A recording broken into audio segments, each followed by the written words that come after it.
Okay, well, this is part 3 of this week's podcast, and some may think that it is a boring part of the podcast. I don't. Excuse me. Yeah. We don't have any boring parts of the podcast. That's right. Okay, that's right. Well, this is all about election boundary changes. Yeah. I'm awake. Just go across to my OnlyFans page. That'll open your eyes. I'm on there now, mate. Whoa, jeez, I'm off it. Whoa, my eyes. Okay. Police history. Okay. Now, it seems that the guru in this country regarding all these things, politics and polls, is John Curtis. Metal guru. Is it you? Yeah. Well, I do quite like John Curtis because he doesn't mess around when he talks. And he does feel that the boundary changes are not actually going to help the Conservatives this time. Oh, that's interesting. Did he say anything about Warrington North? Yeah, he said that he listens to the Gazelle quite often, and he's also a fan of your OnlyFans page. Yes, I like him. And I didn't want to mention this, but he is a subscriber. I was about to ask, is he paying? Putting his money where his mouth is? Yeah. Okay. Now, why did the boundaries change? Give me a quick explanation, Mark.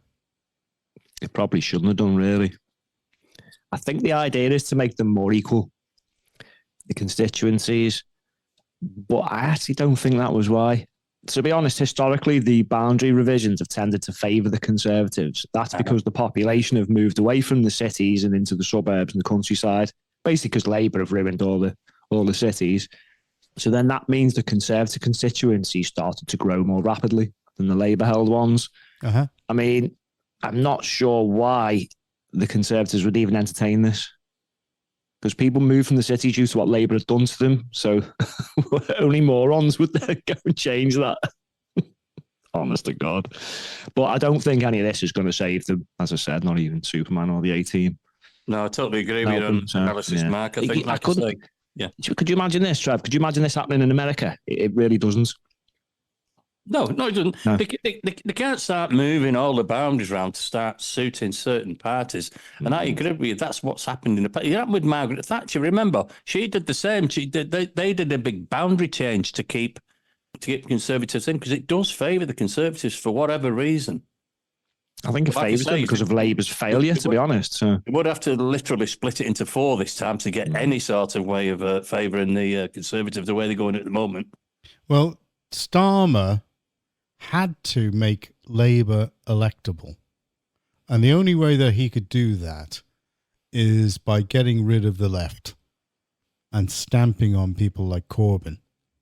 And he had to appeal to the majority, he had to get rid of all of that side within the party. Now, the only token that he's got within the party to that is Angela Rayner. Yeah. And I don't think she's going to last too long afterwards. I'm not too sure whether or not she's going to get a really good position in the cabinet afterwards. Anyway, go ahead, Gazelle. Totally agree with her. And as I mentioned in the past about her 2 hours, and he said, I only know something about a little semi. And I think there's something in that'll come out in the near future. And I've just lost my track now. We're saying that. That's after the honeymoon period. That's what's going to happen after the honeymoon period. Oh, that's right. I'm sorry. That's right. You've just taken me back onto it then. Because do you believe for 1 second that the Corbynistas, once they get into power, I would give Sir Keir Starmer, a Knight of the Realm who's running the Working Man's Party, I would give him a whopping big warning, as in beware the Hides of March, April, May, June and July. Because the knives that are going to be out for him are going to be tremendous. And I state again, he will get 1 year maximum before the Corbynistas eat him up. Yeah, but the Corbynistas have gone independent. And by the way, it's the Ides of March, not the Hides of March. What are you, a trapper? No, it's the Hydes. We've got loads of Hydes around here. They're all living in the woods. It's the Hydes and Matt, and they're all the same. They're all lefties who live in the woods. So it's beware the Hydes of March. That's what I meant.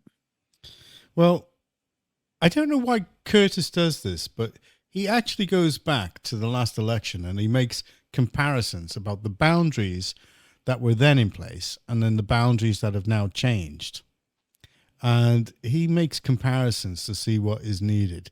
The main point, the bottom line, is that Curtis thinks that Sunak is going to need a massive swing in order to get a majority.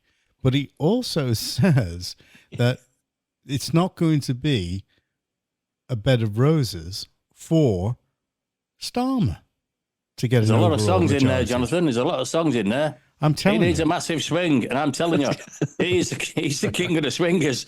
He's the jungle VIP. If he had a massive swing, though, he wouldn't be able to touch the floor to push himself, would he? Yeah, but I mean, you know, Little Rishi. it's not actually all in Labour's favour, even though the perception is that Labour's going to walk this. It also has to do with the factors of the boundaries and how people are going to react. Because let's move it on. I'll give you the first point. Go ahead, Stats. I was going to say, I mean, elections for some people are quite confusing as it is. People always asking, who do we vote for? Where do we vote? And all this. This is just going to really complicate things. So we're going to. No, not really. All you've got to do is just vote Trevor Nicholls for Warrington North. That's simple. Yes, okay. Give it another plug. I was talking about Cheshire because we're going to go through some of these now, and it's not straightforward, is it? No, I don't think it is. No. You know, because I mean, I like what Curtis says, but he is very, very mathematical in the way that he does his comparisons.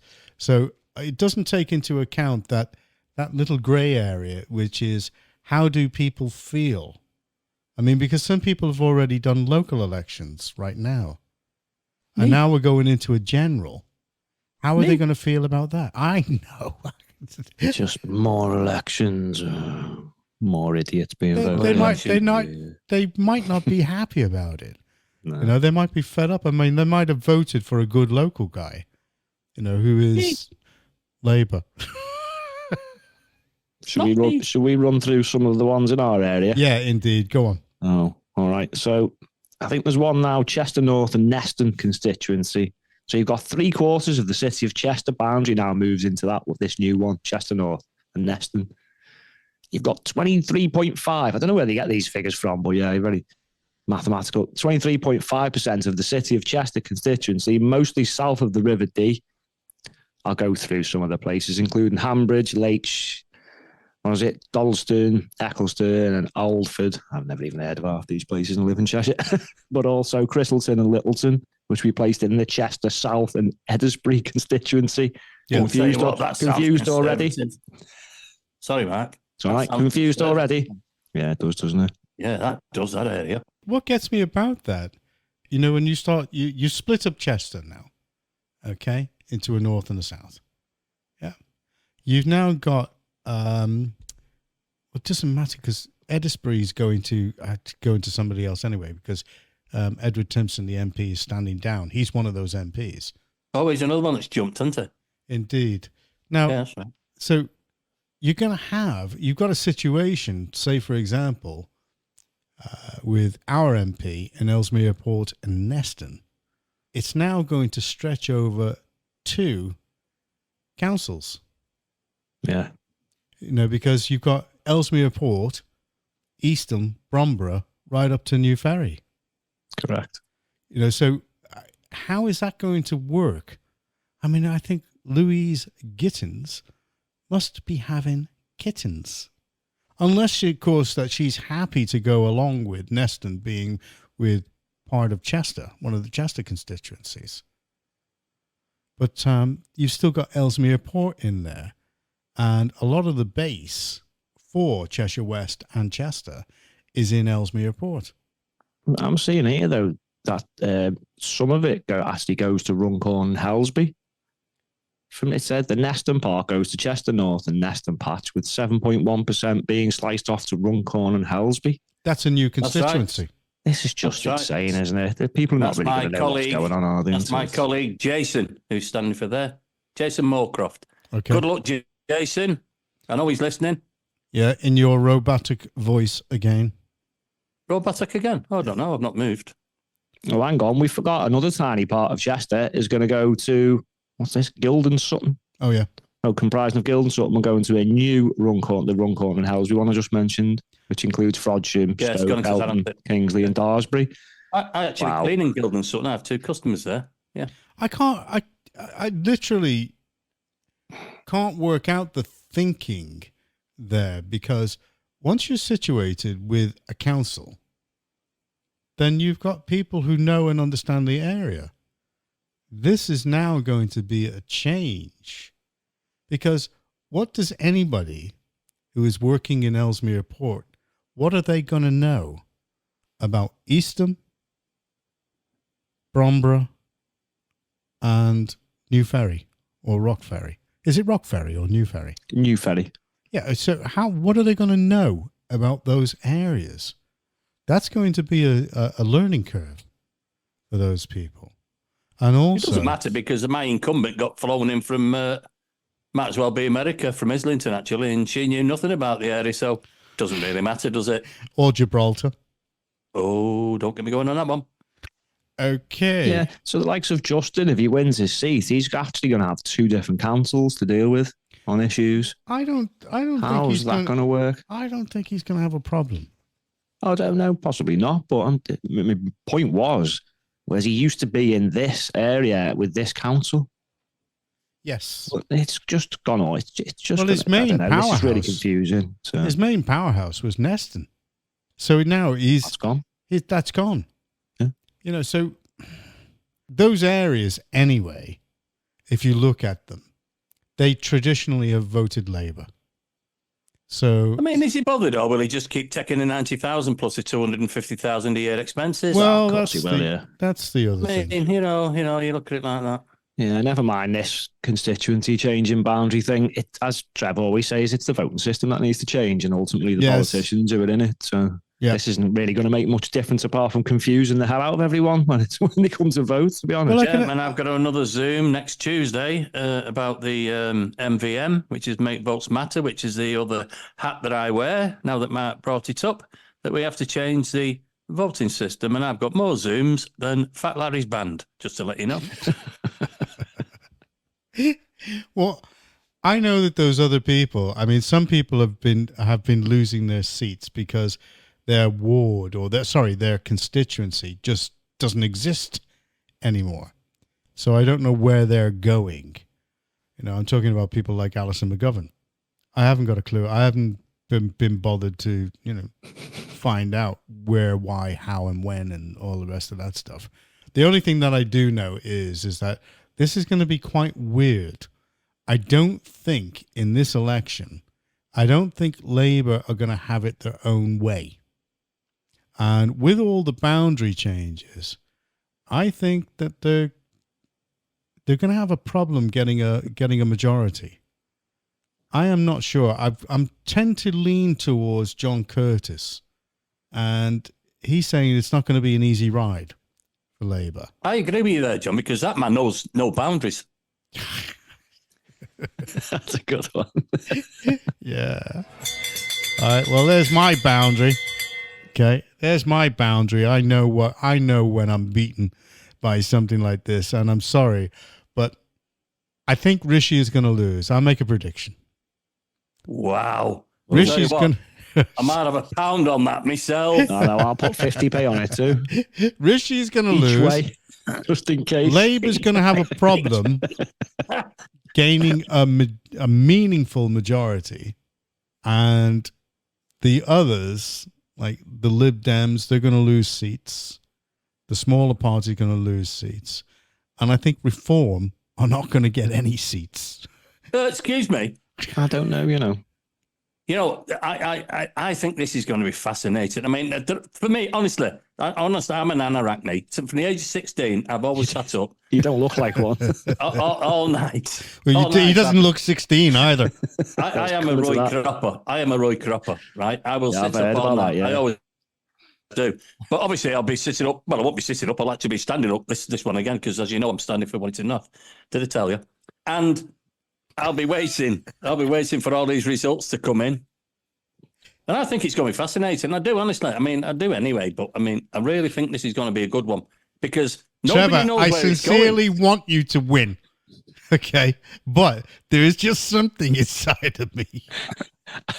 I'm trying not to ask if you've got a husband called Haley, but I know, yeah. No, it's funny, actually, because I've got a certain feeling, but obviously I'm not going to admit it on here. But anyway, yeah, I think it's going to be great. I do. I mean, I love elections anyway. I just like everything about it. I mean, the best thing I like is the exit poll to see how correct they are. And I'll tell you what, they are nearly always pretty bang on. Well, the other observation I have to make is at least Sunak is actually talking about identifiable policies that ring true with the people. Now, bad as it is, it's a little too late, but I can't work out exactly what Starmer is doing. I can't work out his policies. Go ahead, Mark. yeah, that's the plan. You do not disrupt your enemy when they're making a massive mistake. You just hold firm. Well, Don't I'm make not any quite mistakes sure yourself. about that, because in his speech again, which I It's watched working. earlier on, he keeps shouting from the rooftops that his dad was a toolmaker. And they were Correct. right there. They were right. His dad did make a Absolutely. tool. Exactly. Not the sharpest one in the box either. No. Ah, well, there you go, you see. And my incumbent, I was expecting her father to shout from the rooftops that he's already also. I'm getting all confused here because I'm laughing at my own jokes. I shouldn't do that. No. That he is actually also shouting from the rooftops, I've made a tool. I've made a tool. Well, that's my feeling. Sunak is coming out with policies, but they're a little bit too late. Too little too late. Yes. And Starmer is being deliberately vague on certain things.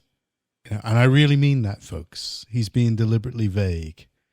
I don't think it's going to be clear cut. I do think Labour are going to win, and I don't think they're going to need to go into coalition with anybody. They will have a majority, but it won't be as big as they think. It certainly won't be anywhere near what Boris got in 2019. Well, I'd like to think that I wouldn't be going into coalition with my incumbent. Yes, well, Just to put that on record. okay. Well, there we go. And I think we need to finish this off now on a bit, little bit lightheartedly, because Go ahead. you know, I think this is see, it's not depressing for me. I mean, it might be depressing for you and a lot of people, but I enjoy all this. But anyway, I've got a did you know, right? Like Now- sticking needles in your eyes. Yeah, because I have to do that to stay awake. I mean, I won't do this time, obviously, because I'll be involved, you know, because have I told you I'm standing? And what Who were you standing for? I don't know, actually. Who am I standing for? Oh, no, honestly, I've had that many parties. I've had more parties than Mick Jagger. Now, you can't beat experience. That's what I say. So back to the did you know anyway, before you start. Go on. With it. Right, this is a fact, this, apparently, because I don't follow football, but in the 90s, Arsenal Football Club had a player called David Dix. They did. Oh, did they? Anyway. Now, when he was injured, the local newspaper wrote that Arsenal to play without Dix. And the coach was upset. He said, you're going to have to change that. So the newspaper changed it. Right? They changed the headline to read, Arsenal to play with Dix out. And no, I don't know the reason behind this, but there was a record number of women that attended the match. Now, as I say, apparently, but Mark's just verified it there that he did actually play for for Arsenal today. Oh, there you go. There you go. Is that how you attract them, is it? Because I asked my phone today why I'm still single, and it literally activated the front camera. That's not very nice, is it? No. I don't This is ask. the problem with AI. You've got to. That AI is no good for anyone. I don't ask Siri anything anymore. All right? Especially when he comes back at you and he says, you ask him a question, say, what time is it, Siri? And he comes back and say, look at your phone. No, stop being lazy. Also put it in, what's his name? You can't be serious. Serious. Well, thank God. I asked whatever her name is. I've got my fire stick one, and I said, am I going to win my election? And she said, who do you think I am, Mystic Meg? Or Septic Peg. Well, Septic Peg, that was it. Thank God that's all over. That is the podcast this week in 3 parts. Thank you very much, Stats. Wonderful having you. Yes. Gazelle, we wish you all the best. I know that you're glad that I'm turned up. I know. Can we say a big goodbye? And well, I didn't say hello in the first place, but we'll say hello and a quick goodbye to all our lovely listeners. Thanks for tuning in. We didn't say hello I tonight. know. Did we? So Changing hello everything. to everybody that's just about to leave us. Yep. And about to vote for you. Of course they are, obviously. Cost me a fortune. This has to get people to vote for me. I'm telling you, but like I say, don't let that be known.